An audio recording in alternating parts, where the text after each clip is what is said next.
Et ben le week-end de la Moisika Bozio Kazo Kolanda quel boule mag. Il y a vendredi allez le yango et bandi Jules Tumba na présentation et c'est moi nanga mona biso ko ba ke bozé belé ya Kolanda biso.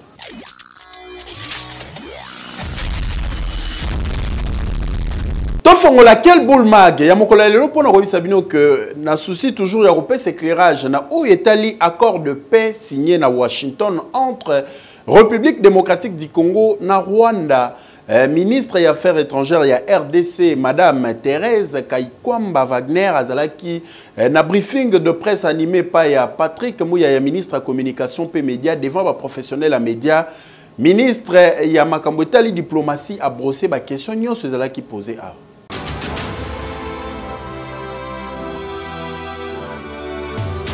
Ezalaki au cours ya briefing de presse. Oh, c'est le qui bongo jeudi le 3 juillet 2025, na soirée, deux ministres d'État en charge des affaires étrangères, Excellence Thérèse Kaikwamba, appelle ça qui bongo éclaircissement concernant accord de paix signé entre RDC et Rwanda sous médiation à Washington. Bondi Melangaïke, Azalaki bongo accompagné et par le ministre de la Communication et Médias, Patrick Mouya Katemwe, Oyope, a expliqué qu'il est professionnel média. Makambu ya ndenge na ndenge concernant ko oyo pona kolongola ba zone d'ombre kasi sengeli koyeba ke na même occasion ba journaliste batunaki ministre des Affaires étrangères Thérèse Kaikwamba soki kimia yango e kozonga na date nini na tour na ye atalisi yango clair ke date pona retour ya kimia ti sikoyo ezali nanu koyeba la te kasi tokoki ko estimer na retour ya kimia po bazali très déterminé ya ko evre. On ne peut pas parler, si vous voulez, d'une neutralisation des FDLR et ensuite un désengagement des forces. C'est comme pour dire qu'une question est plus importante que l'autre. C'est pour cela que cet aspect d'une concomitance est repris dans le CONOPS. En même temps, on a le CONOPS est divisé en 3 phases. Chaque phase a 30 jours. Dans ces phases de 30 jours, on regarde côté FDLR, qu'est-ce qu'on va faire ? Côté RDF ou côté forces armées rwandaises qui doivent se désengager, qu'est-ce qu'on va faire concrètement?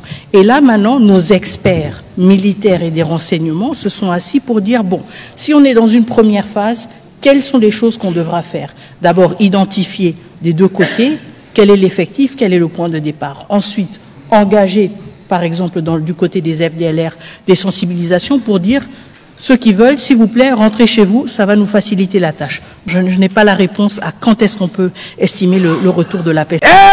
En tout cas, pour le dossier, population, Bazali Kotalela, P, Bazali Gozimele. Dossier, il sera à suivre. Tota, nanoa, oui. Représentante, il y a secrétaire général, il y a Nations Unies, P. Ambassadeur Yachine accrédité à la République démocratique du Congo, Bazala qui reçut en audience et pas président de la République, chef de l'État Félix Antoine Tshisekedi Tshilombo Kuna na cité de l'Union africaine et les Kanaki Ndengenini. Et vu ma vinga pour na détail et précision na commentaire oyo.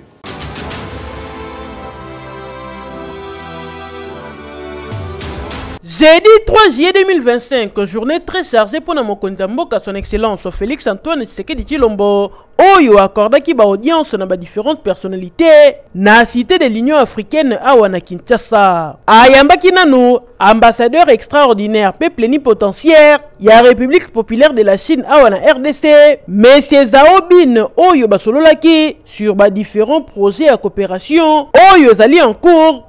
Oyo et sengeli etiama en œuvre na koyoka monsieur Zaobi natalisi ke République démocratique du Congo na Chine et zoluka ko coopérer na ba domaine lokola politique, militaire, minier, pe na ba infrastructure. Je lui fais une présentation des projets de coopération qui sont en cours et qui sont à mettre en œuvre entre nos deux pays dans différents domaines, que ce soit politique, économique, militaire, minière, d'infrastructure, etc. Sima ya monsieur Zaobin ezalaki tour ya madame Pramila Paten oyo azali bongo représentante spéciale et secrétaire général des Nations Unies chargée à la violence sexuelle dans la période de conflit. Et l'ongo la chef de l'État ba sololi sur situation globale na partie est de RDC pe babetaki sete makasi na oyo etali question ya violence oyo mama pe jeune fille mingi bazali kokutana na yango surtout na zone oyo ezali bongo occupé et pas ya rebelle ya M23. Nous allons parler beaucoup de tout ce qui est violence sexuelle, la violence faite à la femme dans les zones de conflit. Les taux sont vraiment alarmants. On a parlé des taux de violence. Le nombre a extrêmement augmenté en moins d'une année. Et il faudra maintenant trouver des solutions pour la RDC. On a la chance qu'on a le FONAREF qui est mis en place pour pouvoir travailler dans tout ce qui est réparation et tout ça. Et on va s'appuyer dans le programme et la loi du FONARES pour pouvoir aider les femmes victimes de violences sexuelles. André Wameso, Azali, directeur de cabinet adjoint d'Irekaba, ndenge babengaka bango, ya chef de l'État, pe Azali moko ya ba négociateur ya accord de paix ya Washington. Na moko ya ba radio awa Top Congo a expliqué ki ndenge nini accord yango esalami et puis accord elobi nini contrairement na ba mwanzo ezali kobetama.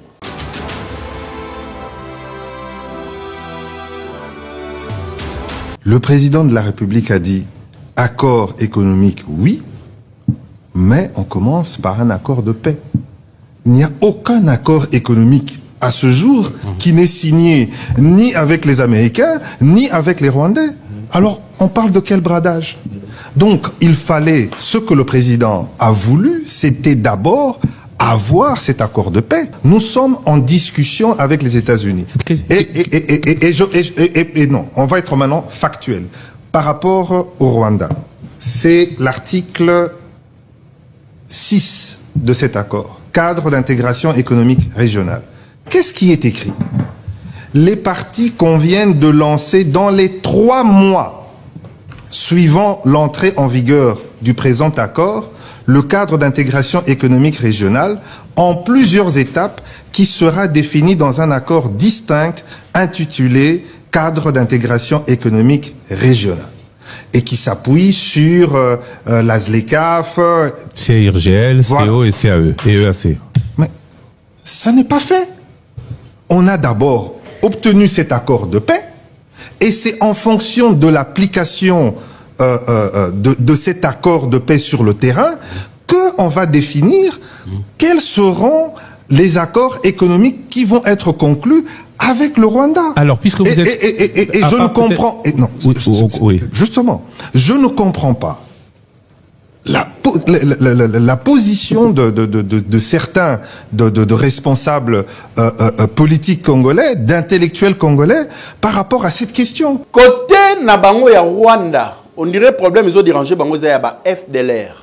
Ndenge président Rwanda azalaki na conférence de presse vendredi au alobi ke ceux qui ba FDLR ba continuer ko exercer, ba continuer ko zala kuna pe ko déranger mboka na ye, c'est que problème na partie est et RDC aussi la pété ko continuer ko kamwa.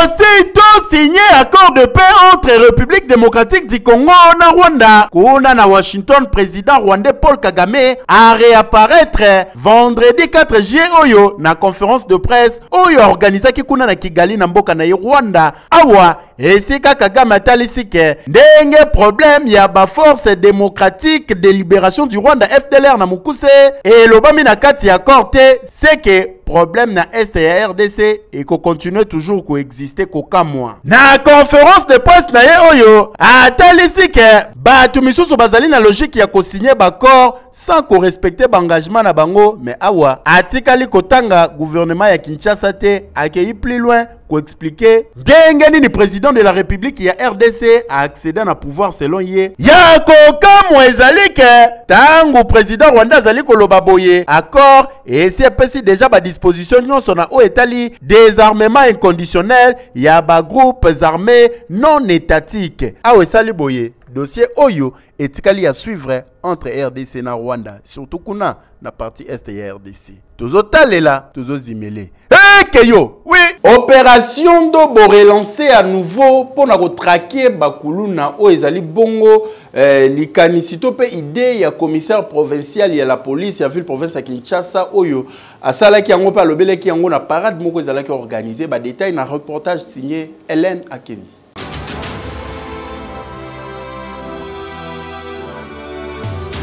Lancement et opération Ndobo et Salamaki avec un pacte au pays idéologie.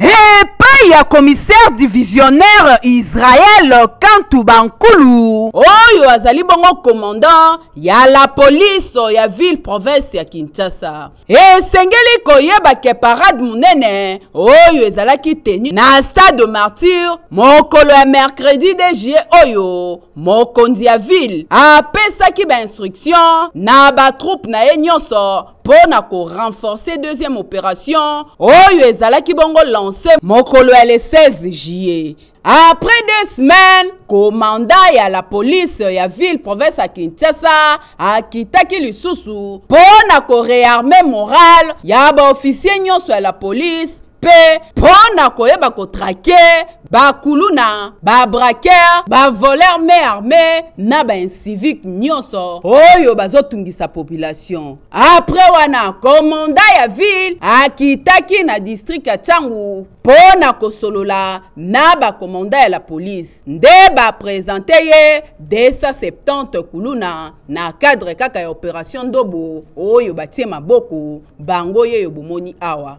Tellement ezalaki na butu mokonzi akendaki pe azongi na tongo lisusu pona kosolola koyeba nini akoki kosala na bango. Apesaki mot d'ordre epai ya ba OPJ babanda kosambisa bango po batika bango na maboko ya justice. Après wana akendaki lisusu na commune ya Ngaba pe na commune ya Selembao pona kosolola kaka toujours na ba commandant en place po bayeba ndenge nini bakoki kotia kimia na ville province ya Kinshasa.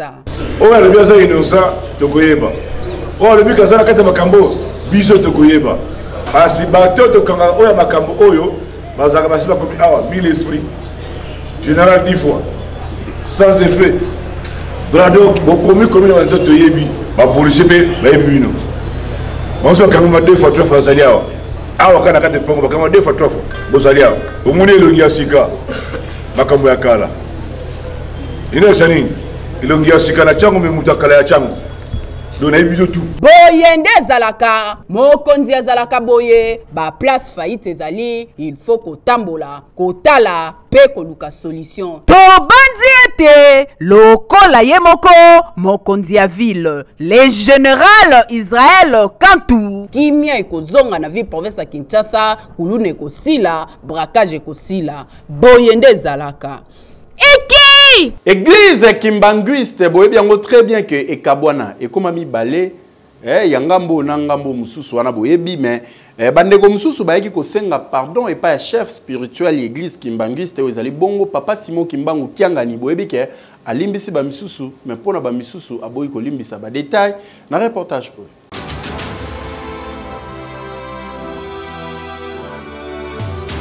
Église Kimbanguiste ezalaka kaka moko siège nengo ezalaka bongo na nkamba Nouvelle Jérusalem esika sa divinité papa Simon Kiangani chef spirituel père représentant légal église Kimbanguiste afandaka bon libela ngai ke bandeko ya bafleuve communauté mixte oyo esangisaka bakongo na bangolais bayaki awa na kamba pona kosenga papa Simon Kimbangu pardon pona makambo nyonso oyo basala wokila biso mawa soki biso tokowoka nango liso oyo nyonso eleki papa zungi bokina yo mobimbi biso baso ndenge moko kaka lelo bitumbisile kate po nini tuzo kuwila mbongo bokonzi kaka totiki lilobe tatanza okona babumia okona eleri akalisa lakini wana tata lungule biloko wana ezaka na maboko na yo papa mususu azali te yango tolobi batemo ya likolo na ya seba limsa na ya babolimsa na biso na kombo misatu na kombo tata mwana tata Molimo Santo kasi pona batu oyo babima église Kimbanguiste oyo babengami mbongo ba dissident to ba égaré sa divinité papa Simon Kimbangu kiangani alobi yango poleleke place na bongo église Kimbanguiste ezali lisusu te bakoki kozonga ata mukete po bakoyande pona ko détruire œuvre oyo papa Simon Kimbangu atongaki kata ofinginga ata ocholinga ata olobi boye ngai na kokanga motema te kasi oyo bandeko basali baza kososola te bango bakoya sikoyo te na lobby yango parce que bon koko yango toujours négligé kokola na biso to botami na mboka tokoli na mboka kambo nyonso toza nango ya mboka tokoli na mboka oyo moyo kosa ngai eza te papa solo alobaki nanga nazali buriki akosala na buriki te yake na kosala bafere na ye nga mpe na ndimi nanga problème naza te nga na tikali lokute eyaka na sansia ndenge balobaka mpe verité eyaka bongo na escalier lelo bato nyonso bacomprendre ke église kimbangiste ezalaka kaka moko makelela wenze bolandaka na bino yango te. Oui, ozana Kinshasa maladie dérangée na ndenge ya kosakana te, alors ça la confiance na TVC médical, seul hôpital moderne au ville à Kinshasa ezalaka na yango kende kuna ozwa ba traitement ya malonga.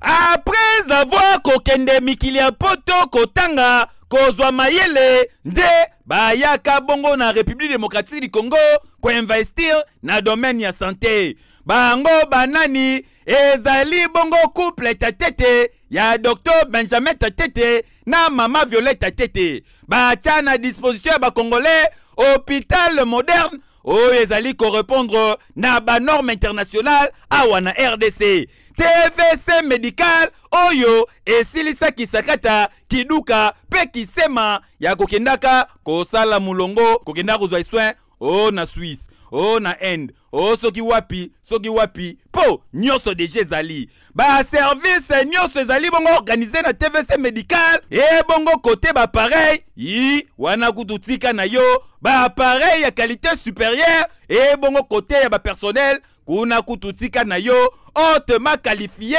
rigueur ya ndenga defote oyo Benjamin Tatete azalaka nango kuna kututika na yo yango résultat nango emonanaka na qualité soin malonga bapesaka na ba patient papa mama tika na yebisa ibinoke na TVC médical boya oza na mbasu oza na diabète oza na pota songolo to pakala ya kambangu na TVC médical baye ba ko consulter yo ba pia yo ba soin de santé ya malonga bokanisi esili na TVC médical bazape na maternité oyo bazobotisa lokola mikili ya poto kasi na prix ya dara veut dire moins cher s'il vous plaît na TVC médical kuna soki okoti biloko bayaka nango tongo midi pokwa bosana po bazali na service mobimba e kozwa soin na yo bapesi yo déjeuner na tongo na midi olie na pokwa polie bachange na bilamba na TVC médical bazali ko assurer soin de santé ya qualité ya malonga awa na Congo.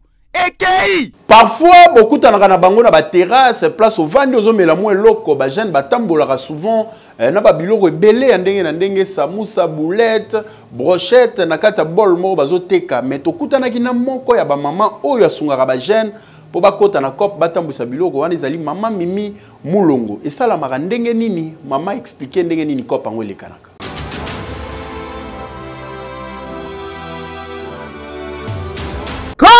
Na ye mama Mimi Mulanga mama Mimi ndenge bomoni boye asala initiative na ye ya koede ba jeune asala kango ndenge nini biloko bomona ba jeune batambusaka na babol ya kolia eutaka nde awa chez mama Mimi asalaka basamusa ndenge kaka bomoni awa deja bazo prépara ngo boye ba tige ya viande tige ya gésier tige ya foie makasi kwisa kotumba na boulette awa deja mama Mimi uti wenze aye na biloko bakitisi babandi kobongisa yango basukoli kotoyo ndenge bomoni bazobongisa Jésus o bazosukola ngo kitoko boye basilisi maye batiango na moto kotoyo babandi ko épicé cuisse bapelisi moto atiango likola tono kwisa kotumba bino moko boyebi ezalaka na sebe na ndenga kosakana te encore musala mama Mimi oyo asalaka ngo na propreté nyonso kaka ndenge bomona esika azosala ngo eza kitoko makasi deja na tongo bakopera bazwaka biloko na bango basalelaka musala bazosokola bazosokola bateni na bango na babol oyo bakendaka kotambusela biloko basokoli yango déjà esili bien batiango na moyo ekauka kitoko koto oyo mosala ezosalama bomoni eza viande haché bazobalusa boye yango nde batiaka na kati ya samusa koto babandi daya kolinga samusa kwisa ebeli balongoli batie tige ya viande balongoli yango batie gésier batie foi musala ezotambola kitoko chez mama Mimi boyoka communication basalaka samusa accompagné na batige bakwise boulette gésier babiloko na ngai wana nakendaka na sombi na wenze na ye nango okomi kolamba naza na mwana na ngai Genariette oyo ye nde alambaka kuna tosalaka na ye biso mibale plus mwana moko ya mobali ye nde asalaka samusa soki tosilisi kolamba apres totiaka wana eza na bakopera oyo bayaka kozwa mpona bakende koteka na yango wana soki bakie koteka baye nde tokabolaka bango bazwi ndambo ya pourcentage na bango nga mpe nazwi ndambo nyonso wana mpona esunga biso namonaki mpona fandaka boye nagumba maboko boye nabanda kokelela epa bana meme lipa bana boya kopesa te nyonso oyo eza kaka na cadre ya article 15 ndenge bozali komona na kosunga ba jeune mama Mimi aboya na ekabelanga sombelanga pesa ngai po na age na epe akoyi pe kovanda azelaka bana bayelaka ekasi ye asalaka cop na ye o ndenge bomoni boye ya service traiteur boye nde ezalaka condition de vie à population Pumbu na commune à Mongafou intéressant qui va reporter il y a quel boule mag va signer reportage eux.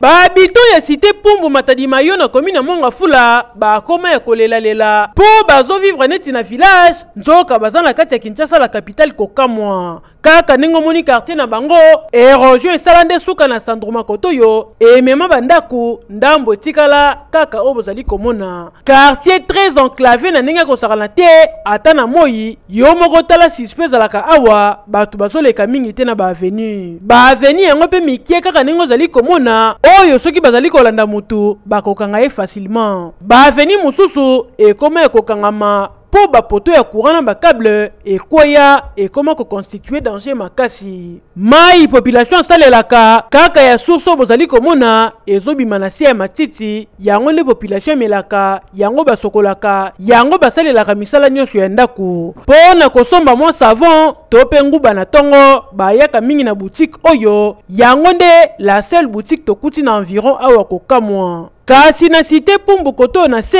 population za na ba difficulté makasi po baza ata na centre de santé te ba école pe to monité likolo nango ba kisa insécurité zalaka awa à partir ya 18h déjà na banzela nyonso ya mikie ba kuluna ba telemaka pona kosala opération botolage veut dire soki ozoleka na téléphone to pe sac ba kobotola yo yango yo kanenge population a communiquer problème c'est ça tozala mai pasi banzela na biso tezala souté banzela nyonso ba érosion ezwa ekati ebomina bandaku to vivre la passe mai passe courant passe nyonso passe nzela ezate en tout cas bakonzi ya mboka boomeka nanu koboka misu kotoyo population ya cité Pumbu Matadi Mayo na commune ya Mongafula baza na besoin lisungi na bino po neti na baérosion boye awa tokoti deja na période yelanga bosala mwa quelque chose po na batango ya mvula bandaku mosusu etikali ekokukula pamba. Eki! Olingo gagné jackpot ou gagné ba million alors tentez chance na yo na winner loto misé 500 francs ya pamba avec l'espoir ya konvoa ma koko ma millionnaire.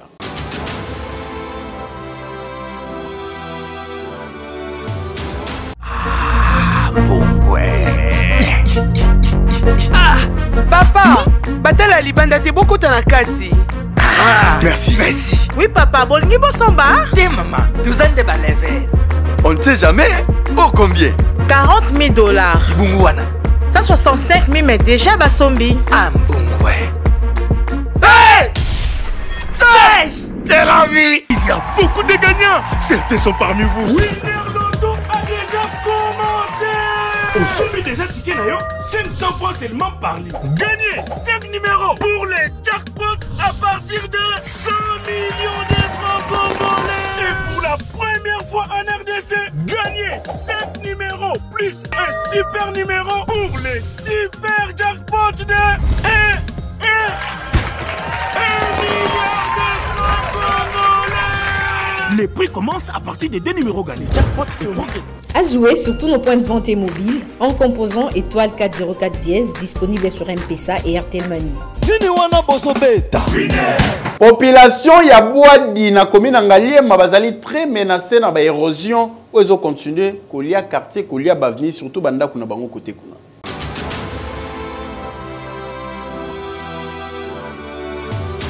Anwa tozali na Boadi na commune ya Ngaliema. So matili kolo tali banda kunyonsa iyo popo bato bakolo na Kinshasa ba yebiso ba beleli iyo popo don nyonso za ko sile loko zate banda ko ekende tikala mabulu soko remarquer na ngambu tela banda ko ndetikali ya kotanga banda ka papa Pichu ekenda banda ka mama Christian ekenda etikali ka ndaka papa Christian nandaka mama Jonathan wana ka mtetikali soki mbula ka bandiawa tokokolo lolo ba dege ko sala ma ai niveau ko sakana te population ba moni micro à quel boule mag ba leli ba bito vota me ba konzi ba sundela biso ba kipakate place nyoso ya kofanda ezate surtout koto bato ba somba bandaku ba mapangu etikala ba komala ba document pamba ola tsa bato lupango nanga zalaka lupango za PC kenda population leli yoka communication Ngaliema oso totali to kende timo nga fula suna ngambo kuna me libulo ezo sa biso pasi pondu e witaka na zamba banzela ba ngudibaka ba telecom ba seke bangombi. Mais pour matin que ipen et c'est un répondant ne wita ne nzela wana mais nzela ngo tozomo lezo beba ba mama na biso ba geteka siko ba oteka ndenge nini to bana devrier nzela to ndenge nini ba konzambo ka batela biso ta ne fiske pour nzela pour to ebite to rolo banini pour na ba député nde tinga boyina tala na kateke ki député o ndeni te to vota bango ba koma pe ba o bazwa bazwa deya ba poste ba basala mais biso to mona ba onte ba o sel biso tanzela ou soit ba ko tele biso ta mo dossier mo ke na ba konzi kuna po ba sala biso nzela to bandi ete ba konzi ba koyoka kolele bandeko po basala quelque chose Hekeyo Jafar en aluminium yango ba bengi Jafar alu olingo sali sa porte en aluminium bureau na ezala tout en aluminium mais ali possible sala bandeko ya Jafar ali confiance benga bango na ba numéro oyo.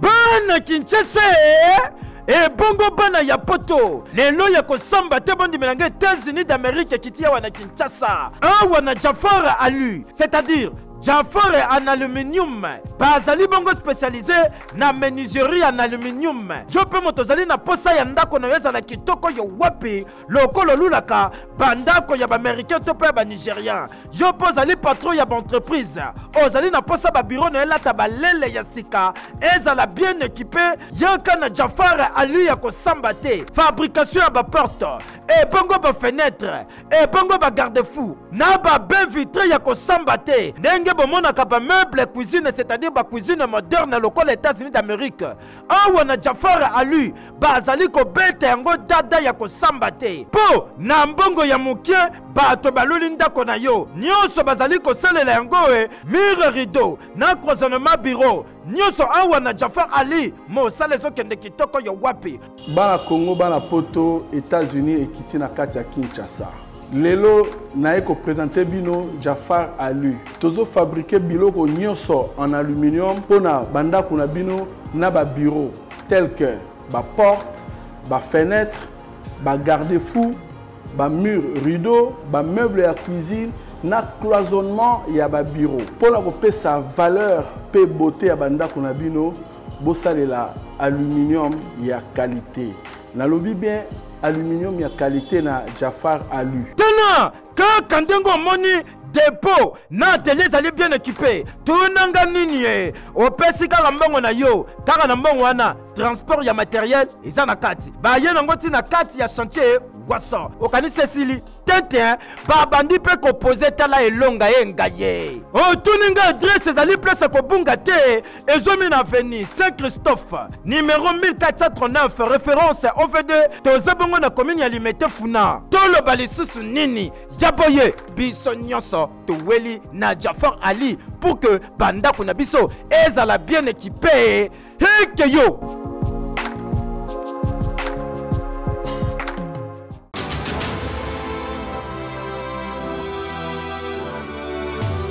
Winner.bet présente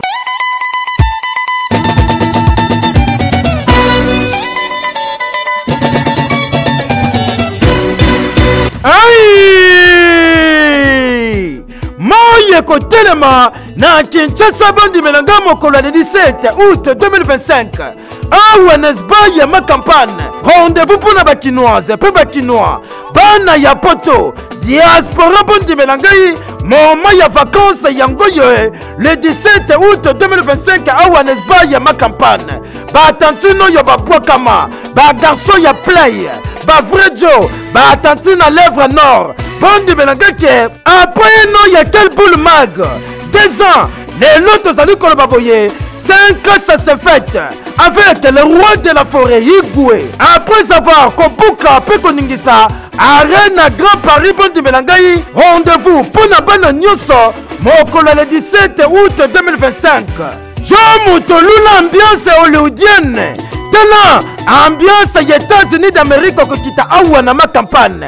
Piscine yangelingelie kolia komela ba vrai joyo balula système nyose kozala wana bandi melangai ba masanga lokola ba liqueur ba champagne nyose kozala tena mutu kosa yote vacances bandie avec quel boule mag 5 ans dans le roi de la forêt oye koyenda moto kopela po kosakana piscine zawana. Eh, batante na Kinshasa, pas ma chérie. Au raté, j'ai raté pour vacances Yangoyo avec quel boule mag 5 ans dans le roi de la forêt. Toujours du waouh. Hey, Keyo.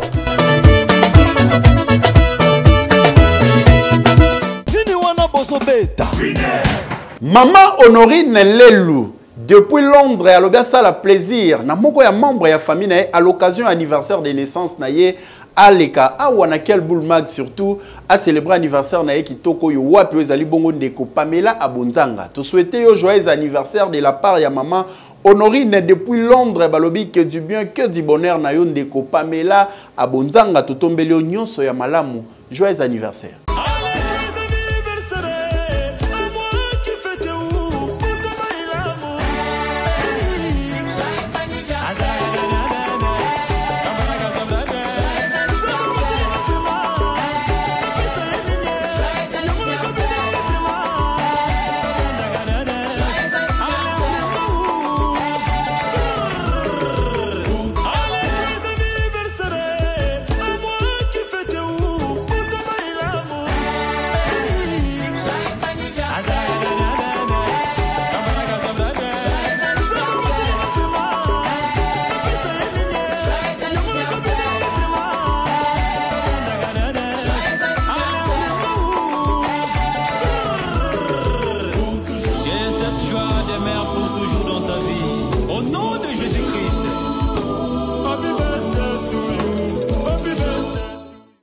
Boule mag ya lelo komi na suka na sala pe un clin d'œil na Patine Tsumbo abotama mokolelo joyeux anniversaire na yo ndeko Patine Tsumbo ngana bino tokutani très prochainement avec le même plaisir sans oublier bongo Adonis Matadiki Bala les spirituels balobi patron ya mwana mukie na pensée na yo na dédié pédition à mokolelo et pas ya Monsieur Nikens Louis Jean depuis Paris 19 kuna alela quel boule mag na ndenge ya kosakana te bambote na yo ngana bino tokutani lobby avec le même plaisir. Et que yo, oui.